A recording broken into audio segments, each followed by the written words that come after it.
Hello, everyone. Back again. We're on Genesis 18, and we're going to talk about it's kind of an interesting chapter. So, here we go. Here's a little synopsis, I guess you call it. Let me move it over. Oh, shucks. No, sorry. Um, Lot entertains holy men. The men of Sodom seek to abuse Lot's guest and are smitten with blindness. Lot is sent out of Sodom. The Lord rains brimstone and fire upon Sodom and Gomorrah. Lot's daughters preserve his seed in the land. Okay, so here we go. This is funny because it just covered it, and I'm like, what? Okay, um, verse 1. And there came two angels to Sodom at even. Excuse me. At even. And Lot sat in the gate of Sodom. And Lot, seeing them, rose up to meet them, and bowed himself with his face toward the ground. So here's my thoughts on this one. Lot is at the gate, and I actually read this one ahead of time, and so I said, oh, I have to remember to say this. And so um, my understanding is that they when they built gates in those days, the gates were the center of all the affairs of the city. For Lot to be, this is what I wrote, for Lot to be sitting in the gate um, meant Lot had to be an official of the city. That means Lot had to be trusted by the rulers of Sodom and had to be someone of whose opinions mattered to the people. Uh, it says that it says he's a part of the most corrupted cities in the world. So that's interesting because that starts to give you a background on the beginning. Verse 2. Excuse me. And he said, behold, now my lords, turn in, I pray you, into your servant's house, and tarry all night, and wash your feet, and ye shall rise up early and go on your ways. And they said, nay, but we will abide in the street all night. Now, Lot is concerned because he knows how crazy his city is. Everybody knows about their city, and he knows about his city. And so he's going, hey, I'll come on, I'll take care of you, I'll wash your feet, and you can get up early and you can go on your way. And they're like, no, we'll just sit in the street. And he pressed upon them greatly, and they turned it in unto him and entered into his house, and he made them a feast and did bake unleavened bread. Now, when we talk about unleavened bread, that means something without yeast, right? And they did eat. Okay. So when I think of that, I always think of tortillas or fried bread, Indian fried bread without any yeast, or even you can make scones without yeast, right? Or crackers. Crackers don't usually, you can make that without yeast. So I think of those kinds of things, a pita bread or something that doesn't have yeast in it. Um, 4, verse 4. But before they lay down, the men of the city, even the men of Sodom, compass the house round, both old and young, all the people from every quarter. And they called unto Lot and said unto him, where are the men which came in to thee this night? Like these nosy neighbors. People talk about neighbors, right? These nosy neighbors looking around and seeing who came into town. Bring them out unto us that we may know them. They want to meet these men that came. They new people in the neighborhood. And Lot went out at the door unto them and shut the door after him and said, I pray you, brethren, do not so wickedly. Now, sometimes we know in the scriptures they say, and so knew her. And that meant that they had, what would you call it? Kind of like a marriage relationship. They knew her, and then they knew each other. And so in this situation, it looks like it's one of those they want to be not very, they don't want to have those friendship boundaries. They want to really see if they can have more going on with these men. That's what it looks like here. They want to have a, looks like they want to not even, not really have, you know what I mean, uh, more like an intimate relationship with them, um, or at least engage in something like that because they want to know them. So it could mean that I totally want to get to know them really well and then maybe go into something else or whatever. And he doesn't want them harassing them. He doesn't want them making passes at them and, being over flirtatious or aggressive in a physical way towards them. And so he's like, do not do not so wickedly. So they're planning to do something wicked to them. He's saying, don't. Verse 8, behold, now I have two daughters which have not known man. Let me, I pray you, bring them out unto you, and do ye to them as it is good in your eyes. Only unto these men do nothing, for therefore came they under the shadow of my roof. So in that culture, they protect whoever's a roof. So you think he'd be protecting his daughters too. But for some reason, I mean, they know his daughters. I mean, they know them as in they live there and everything. And so they're familiar with the daughters. And I'm not so sure that's a correct interpretation. And I don't know if I have something different written down in this book. And this one I don't. I have a different scripture book where I have made a lot of notes and sometimes did more research than I've done here. Definitely this one's a newer one. And so I just think there might be some interpretation because why would a man give up his daughters to strangers? Well, they're not strangers, but it doesn't sound right that a man would do that, or brother or a man, even though they're familiar with the community. And it seems like he says they know not men, which is interesting to me because he seems to have, he said, I have two daughters. And later on in this chapter, you'll see where he says, where the angels come and he goes and he wakes up his son in laws. So were those daughters married or not? Because they have he has these son in laws. And they have the younger daughter and the older daughter, which matches up what I have two daughters. So was he lying? Was he going, I have two daughters that don't know men? And so, that makes them something different. One, they're probably married. If that was the two ones that they talk later on about in the chapter. So he's going, isn't that adultery? How are the angels coming to him and going, hey, Lot, you're a good family. Let's get you out of here before something happens. But yet Lot is tossing his married daughters off. Well, that's adultery. And it could be other things, right? Like, they could really assault these women. But these women are known there, and maybe that wouldn't have happened. But where's the husband speaking in this? If these girls are married, of course he says here they're not. They've never been with the guy. They don't know man.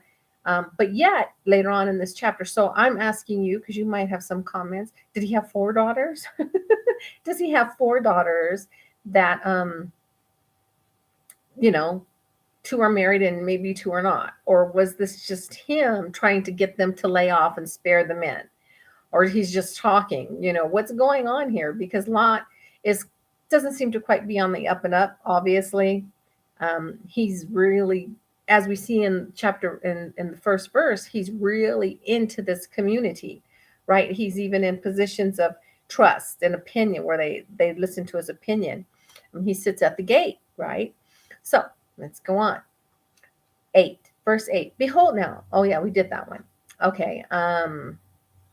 No, I didn't finish it. 8. Behold now, I have two daughters which have not known man. Let me, I pray you, bring them out unto you, and do ye to them as is good in your eyes. Only unto these men do nothing, for therefore came they under the shadow of my roof. And that's really strange to me. I'd like to see, some of you might have more of that. I mean, isn't your family under your roof? Um, aren't they girls? And if they're here, they're virgin girls. If it's according to what he says, like, but it's not likely if they're the same ones that are married to the men later on in this chapter. So what is up with him? Who knows? I don't, lots, not quite on the up and up on things, but there's a lot more to scriptures um, that we might be missing in it when you try to interpret things into another language, and then it's rewritten and rewritten and rewritten, and then it's put in the books by years after it's been rewritten by hand so many times. Finally it gets retyped, and anyway, so who knows how that went. I'm sure some of you will remind me, because I think there's some other books out there that would tell us more about it. But anyway, on to verse 9. And they said, stand back. And they said again, this one fellow came in to sojourn, and he will needs be a judge. Now will ye deal worse with thee than with them? And they pressed sore upon the man, even Lot, and came near to break the door. So that could be scary. I mean, he lives in this town where these people know him, and they're like banging on his door. Just think about that, banging on his door, saying, we want to come in and we want your guest. And so obviously they know everything that's going on in town, or someone told them that he had a guest. That's pretty scary. And they're telling him, get out of my way, stand back. That's pretty scary. So it can be.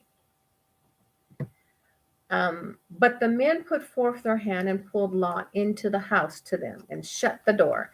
So these men, these angels are men, they're calling them men here, pull them in. So they're men angels. There can be female angels. Well, these are obviously men angels. And put forth their hand and pull Lot into the house to them. So he would stop trying to bargain with them and talk with them. It's just like, no, we're not going to do this. We're not going to bargain. We're not going to argue with you. We're not going to spend time there. And the men said unto, in 12, verse 12, and the men said unto Lot, hast thou here any besides son-in-law and thy sons and thy daughters, and whatsoever thou hast in the city, bring them out of this place. So it says right here that he's asking, do you have a son do you have anyone else besides your son-in-law and thy sons and thy daughters and whatsoever thou hast in the city? Bring them out of this place. So interesting thing is, his sons are, you don't hear a lot about what's going on with any sons, because it says, has thou here any besides son-in-law, thy sons, thy daughters. So we know they have daughters, but they say son-in-laws.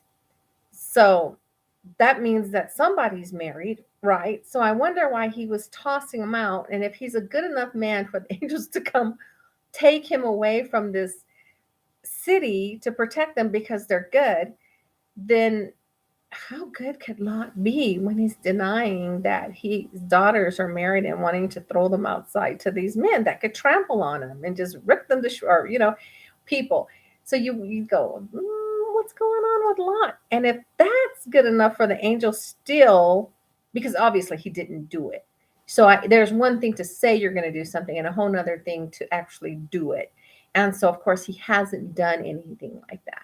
And so, but the thought is like, whoa, once you did that, maybe the angels would just leave and go, there is no one good here, but it could be that he was just using that as some kind of a bargaining tool. Who knows? And know that they didn't want him or anyway. So, and maybe why aren't the sons speaking up, or the son-in-law speaking up? Anyone, just Lot. I mean, there's more numbers like, get out of here, show some strength. So it's kind of interesting that they're just like hovered quiet or something. And the men said unto Lot, no, verse 13, for we will destroy this place, because the cry of them is waxing great before the face of the Lord, and the Lord hath sent us to destroy it. That's 13. 14. And Lot went out and spake unto his sons in law, which married his daughters, and said, Up, get you out of this place, for the Lord will destroy this city. But he seemed but he seemed as one that mocked unto his sons-in-law.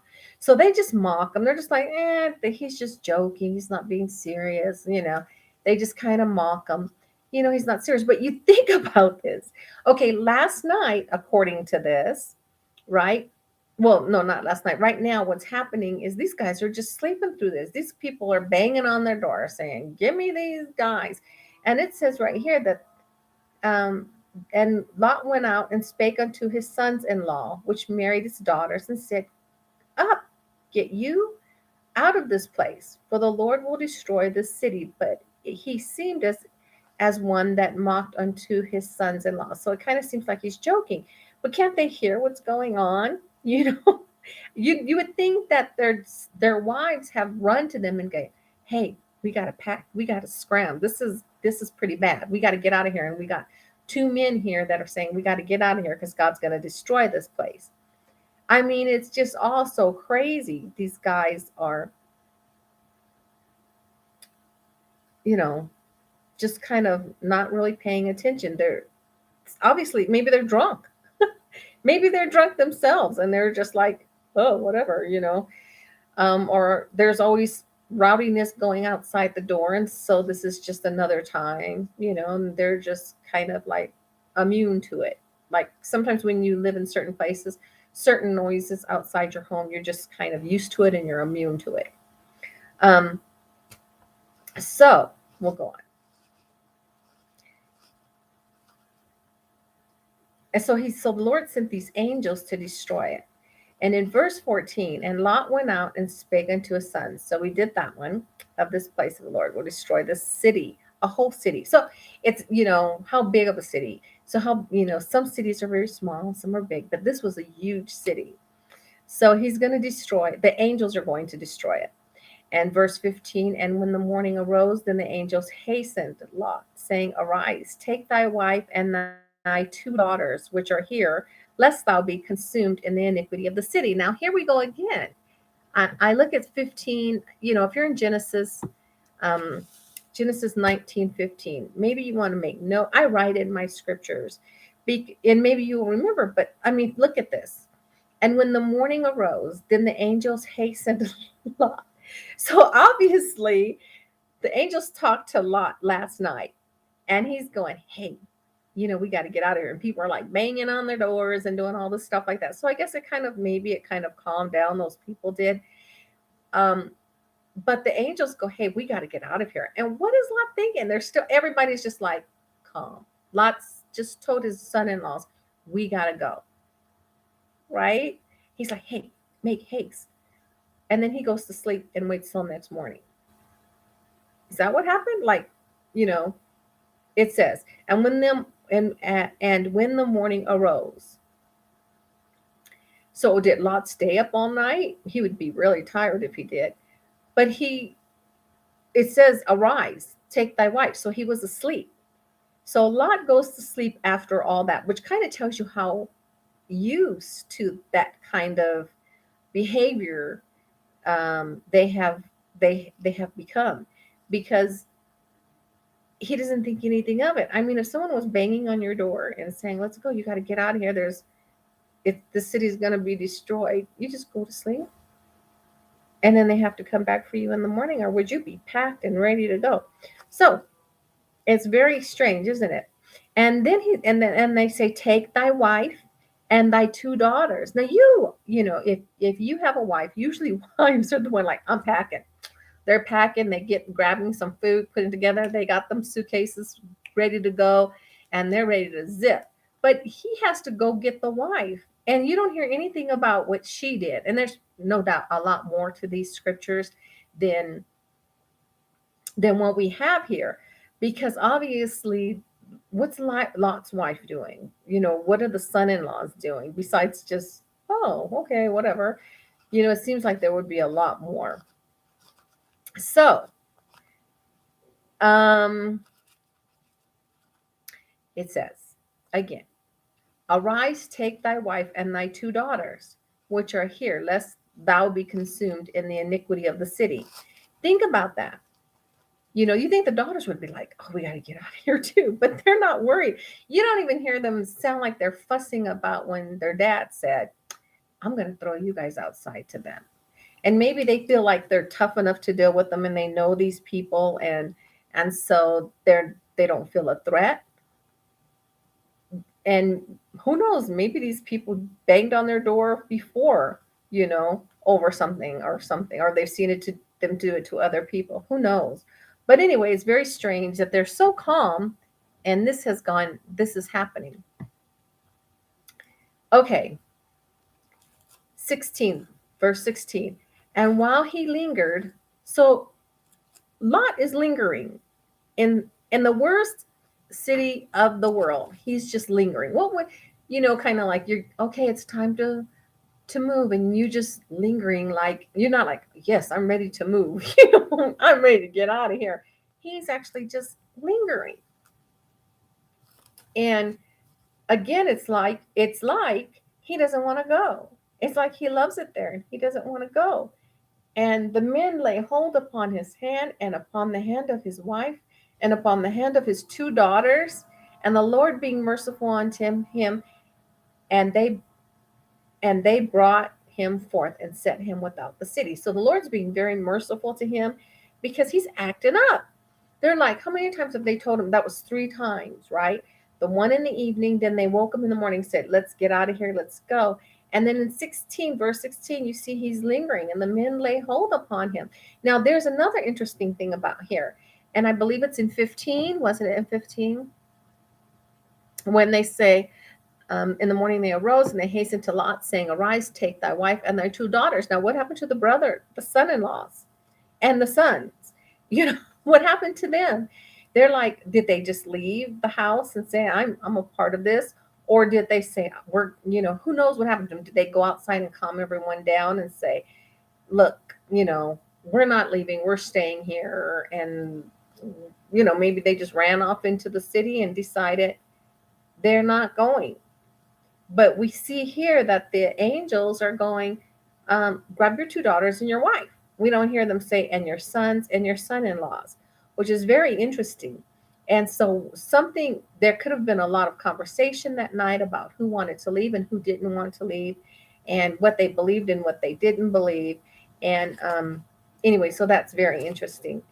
Typically, if you live in a town, you're part of that town and you like things about that town and the people in the town and things that go on in that town. And so it could be that they really wanted to stay and they had become a lot of part of that town. Because he even sends out in the beginning that go get everyone that's in town and tell them, let's head out. So even if they ran out into the town, they still know that they can leave. And who knows, maybe they left. Maybe they said bail. Maybe they said bail on that. The wives aren't ready to go. And, obviously they're not, doesn't say they're leaving, but I doubt that happened, that the women said, we're going to stay. You guys go ahead. I don't think that happened, and the son-in-laws, the brothers and the son-in-laws. But maybe it did. We'll see as we read, but if it doesn't say it, we'll see. Just as we keep reading the scripture, see if they pop up again or if they don't pop up again. And anyway, I'll go on to read verse 16. And while he lingered, the men laid hold upon his hand. So they grabbed him, and upon the hand of his wife, they grabbed her. So one probably grabbed him and one grabbed the other, and upon the hand of his two daughters. So they have 4 hands, right? So one probably grabbed the husband and wife, and the other one grabbed the 2 daughters. Who knows? And the Lord being merciful unto him, and they brought him forth and set him without the city. And in verse 17, and it came to pass when they had brought them forth abroad, that he said, escape for thy life. Look not behind thee, neither stay thou in all the plains. So don't stay around here. Now that we got you out here, don't even hang around the plains. Escape into the mountains, lest thou be consumed, because the earth is falling. things are happening. So if you're just like on the plane watching it, that can all, the fire or whatever's happening can shoot out and hit you. You might see something and want to run and get someone or run and do something. So the best thing is to not look back. That's the best thing for your safety, is not to look back, right? You've grabbed the people that are ready to go. Don't look back, because you might think, I'm going to go get this. I'm going to go help this person, or no, this is happening. So don't look. They're saying, don't even throw that memory in your mind. Just go. Don't stand on the planes, because it's still dangerous. Like if there was a volcano and things flying all over the place, it's dangerous. That's why when they do fireworks, right, they have a certain amount of room between the people and where they're doing the fireworks, because it can just be really dangerous, staying so far from a fire when a fire is happening.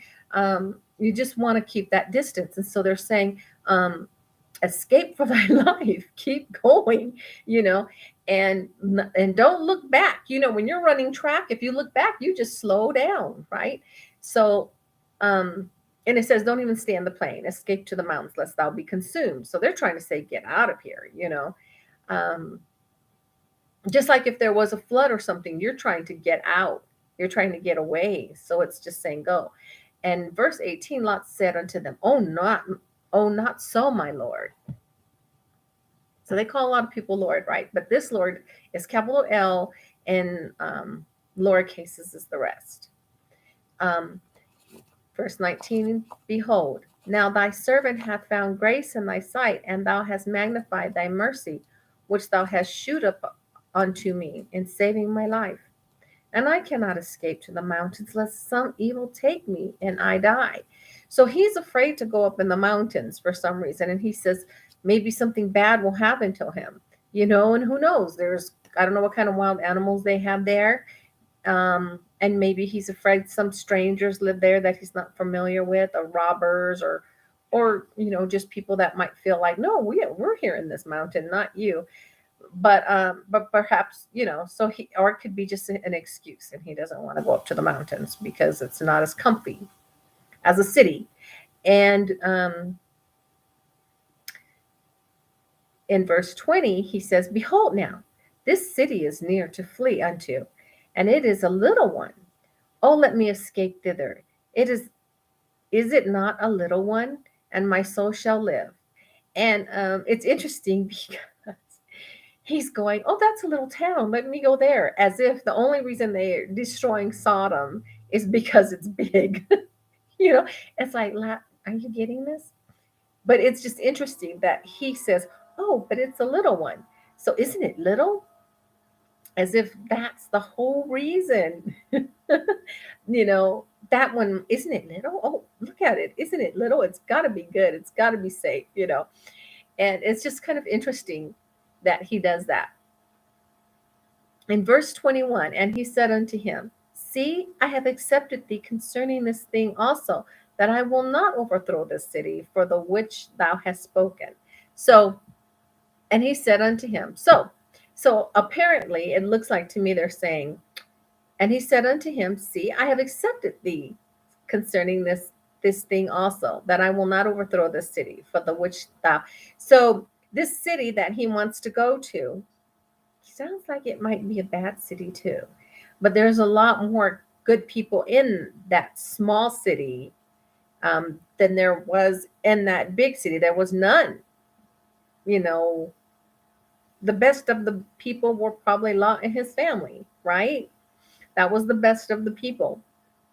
But in this town, this small town, there's a lot more good people in this small town than was in the big city. However, it's bad too, because they say, I will not overthrow this city for the which thou hast spoken. So it's very possible that they were going around destroying evil cities in this area, not just one city, but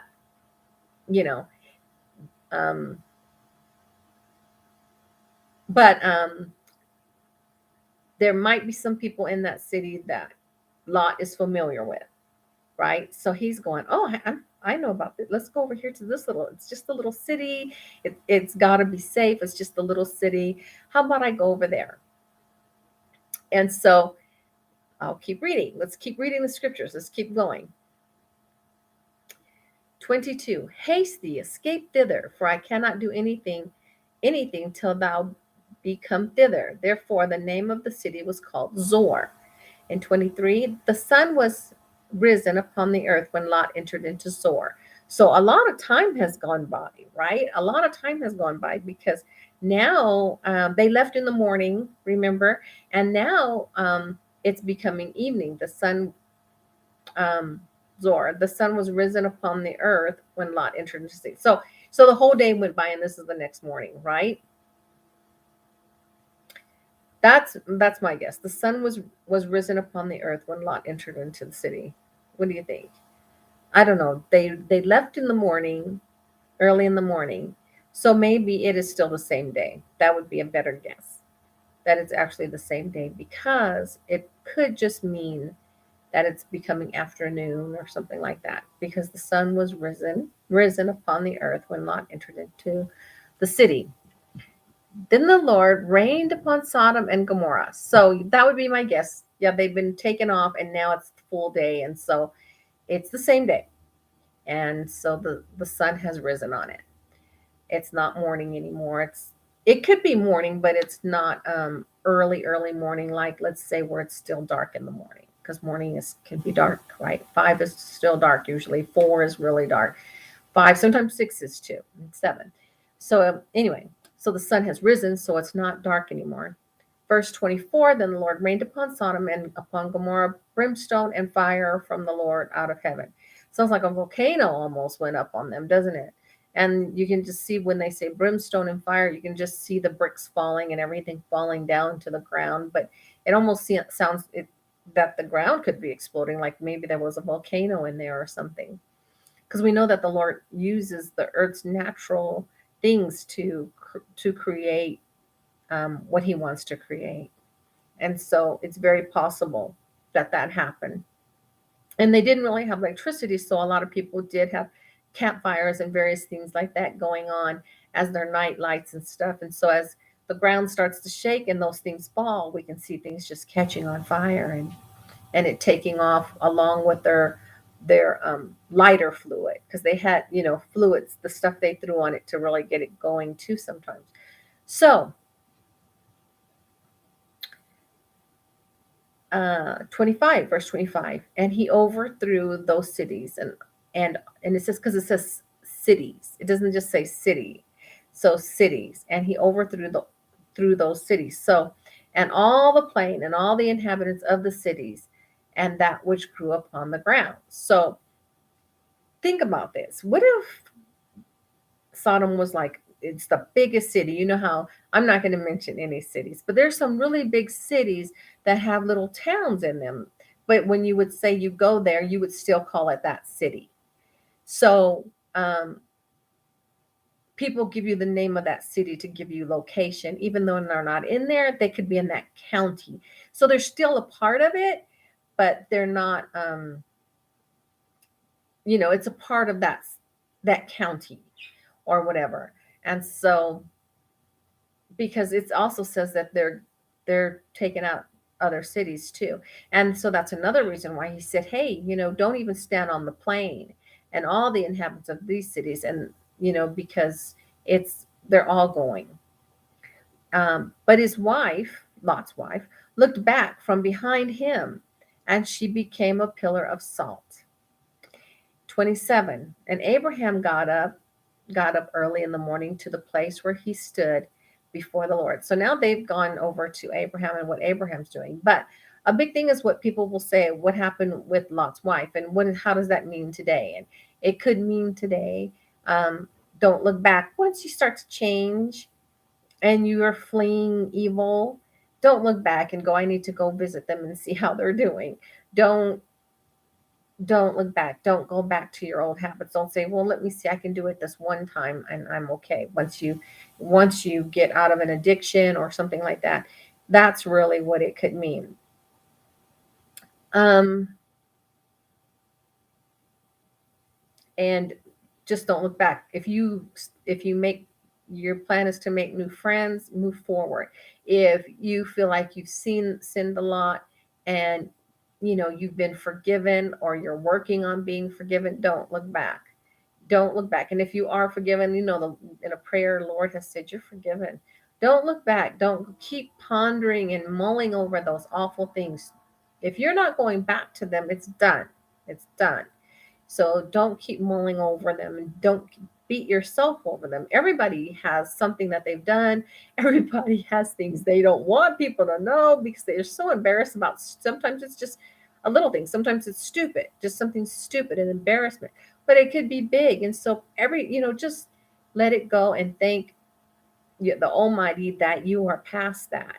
And let others don't look back at other stuff either all the time just to say I remember. No, don't. You don't want people looking back at your stuff, so don't. um and Abraham got up early in the morning. We're going over to Abraham now and checking out what he's doing, to the place where he stood before the Lord. And he looked toward Sodom and Gomorrah and toward all the land of the plain, and beheld, and lo, the smoke of the country went up as the smoke of a furnace. Wow. So like a forest fire is going up. Have you ever seen where you look outside and you go, boy, look at that fire? You're like amazed. Wow. That's so he's looking out over the plains and he's going, wow. And he's probably, wondering about his family there, or anyone that he's done business with there. Were they there at the time? Were they on vacation? Were they moving over? Did they move out previously? You know, and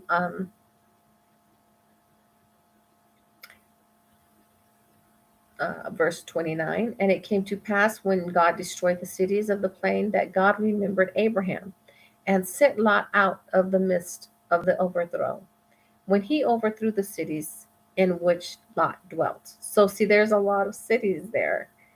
And it's interesting because the Lord does love us, and he cares about who we care about, and he cares about who we love, and he gets that. And so he has mercy. It says, if you go further up in this chapter, it says that the Lord had mercy on Lot. And that could very much well have been because of Abraham, because it says God remembered Abraham. So some of us, there's a saying, some of us are alive because of moms and grandma's prayers, or maybe dads and grandpa's prayers, whatever. But some of us have been spared and everything because of other people's prayers, right? And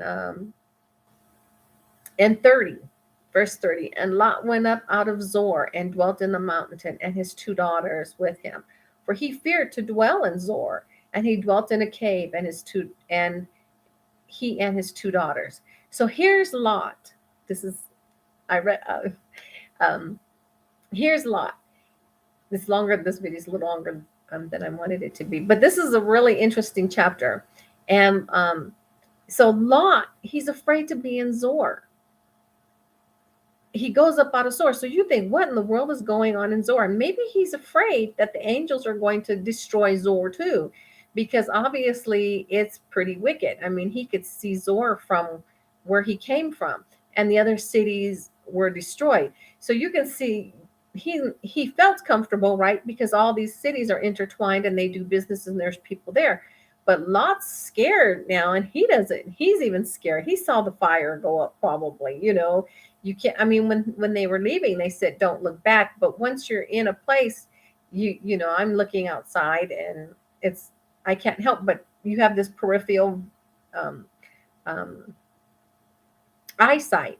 And so if he at the time he didn't look back, but you can see that Abraham's looking and seeing, wow, what's going on over there. So once he's entered whatever he's did, they said, when you're running, don't look back. But now that he obviously can hear noises, the earth shake, smoke going up, and now he's scared. He's in Zor, and he knows what kind of people are in Zor, and he's afraid to be there too. So it could be that he's afraid to be there because he knows it was a wicked place too, because it's in the area.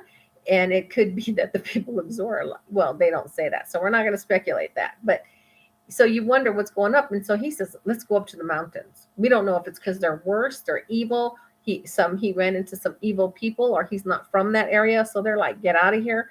But obviously something is going on that he needs to go.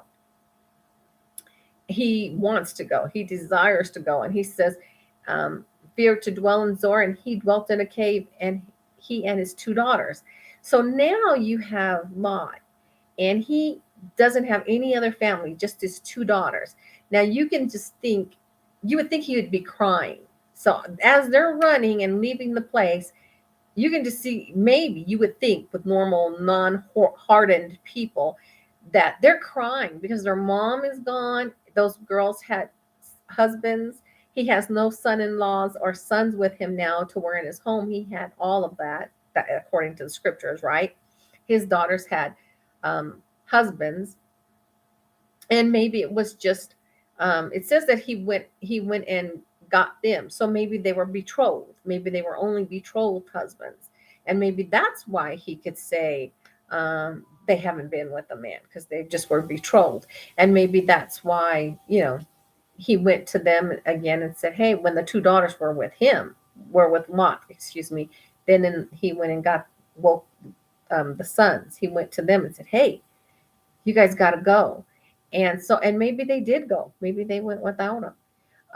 But it's interesting that he grabbed his two daughters, and I don't know where's the sons, but they're up in a cave together, and they're probably mourning. You would think they would be running and mourning and crying, especially since the mom got turned into salt. And maybe they didn't see that she was turned into salt. They would have seen it if they were in back of her, but if they were in front of her, they wouldn't have seen it because they weren't supposed to look back.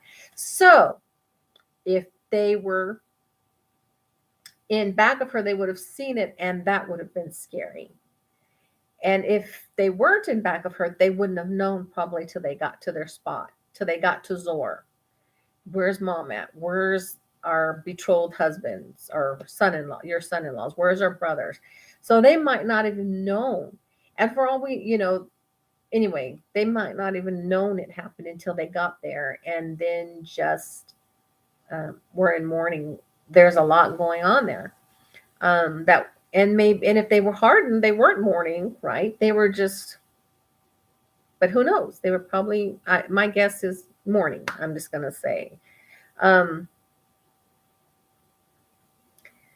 So he's in the cave with these daughters that have lost their mom and lost his son-in-laws, which means their husbands. And so in 31, we'll move on to that. And the firstborn said unto the younger, these are the daughters, the firstborn daughter, the firstborn said unto the daughter, the older sister said to the younger sister, our father is old, and there is not a man in the earth to come in unto us after the manner of all the earth. So they're saying there's no one for them to marry where they're at. And I don't know if they think the whole world is destroyed, because it could be the whole world to them. They looked around and all this has blown up, and this city and that city. And so it could look like that to them. It very well could look like there's no more men left. Anyway, so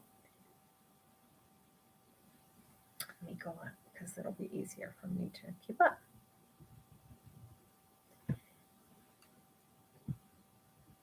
So get this. Think about this. What kind of world did these girls just come from? That they think it's okay, that this is okay. I mean, I've been to a few scripture clubs, but we have never brought that up. But, I think it's always in the back of your mind. What's going on with these girls that they say, let's come on to our dad? And the firstborn said unto the younger. So the older sister said to the younger sister, our father is old, and there is not a man in the earth to come in unto us after the manner of all the earth. Now, were any men coming unto them at home? And I guess that could indicate that they were married, which is really strange again, because why is he suggesting to throw married women out to these men knocking on the door, and the sons aren't doing anything, or their husbands aren't doing anything? Strange situation, which really is, you say, what in the world happened to these people living in Sodom? Just the corruption and the evil that must have been going on there to make them to cause them, to influence them to be so mixed up and so distorted. And it's just crazy. So if you have more answers to this, put at the bottom. But that is so strange. But it seems like that kind of stuff was going on in Sodom. And it's just interesting that the mom looked back. Who knows? Maybe she was one that was supposed to be destroyed in that, because who knows? You just don't know. Did she have a lover back there? Did she, just go, oh, I forgot I left um, my favorite perfume, because they have for perfume. Maybe something like that. Or if I want to see, look, maybe she wanted to look back to see if her friends were following or anything. But it's just really strange, isn't it? That they have this mentality about them that they want to lie with their dad.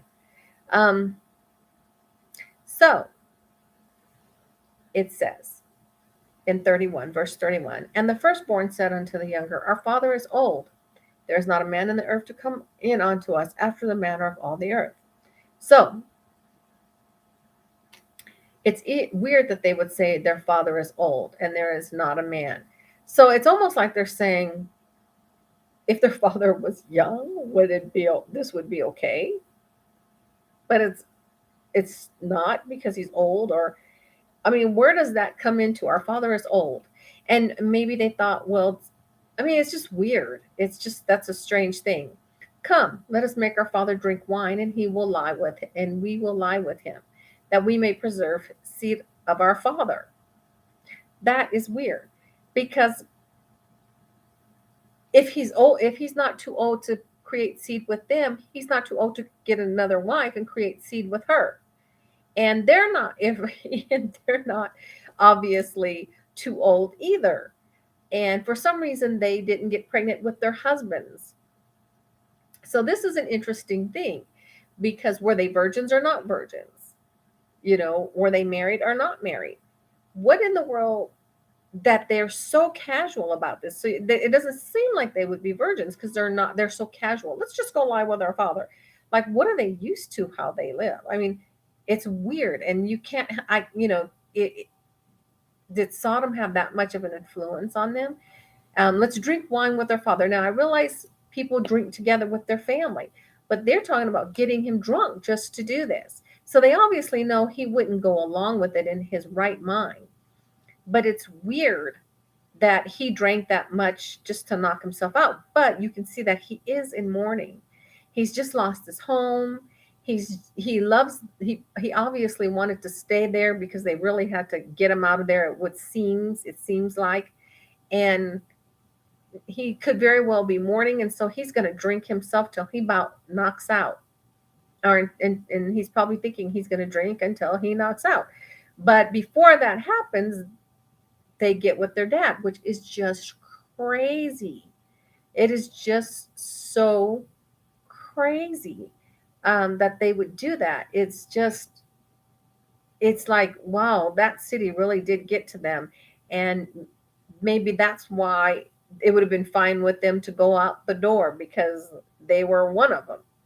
They were one of these people. So it could have been just fine for them to go out the door. And it makes sense why the angels had to grab them and literally run out the door, because they seem to be, it seems like they were very much a part of it. And it was definitely merciful that the Lord brought them out. So you wonder what's there. You would think they would be so mourning and broke up, and maybe they had a big nervous breakdown. Maybe they have temporarily lost their mind and have panicked, and who knows? Maybe they're a little bit drunk already, and because usually you wouldn't. You, I mean, how did they get him to drink wine?